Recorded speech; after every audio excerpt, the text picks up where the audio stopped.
করে চালের গুঁড়ি? এটা 120 টাকা করে বিক্রি করলাম, এখন 100 টাকা পুরো। কি চালের এটা? দুনিয়া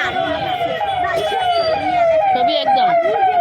এ তোমাদের কত করে চালের গুঁড়ি? কাকিমা গোবিন্দভোগ দিচ্ছি 100 করে, 120 করে বিক্রি করছি এখন। একটু সেন্ট, একটু সেন্ট দেখি। না ওটা এটা গোবিন্দ, এটা ননিয়া।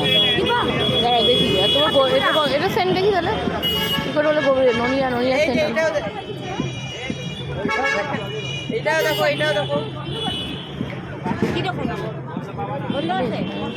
আর নেবো অত তো নেবো না, অল্পই নেবো। এটা এটা কত করে? এটাও দাও, 1 পোয়া দাও, 250।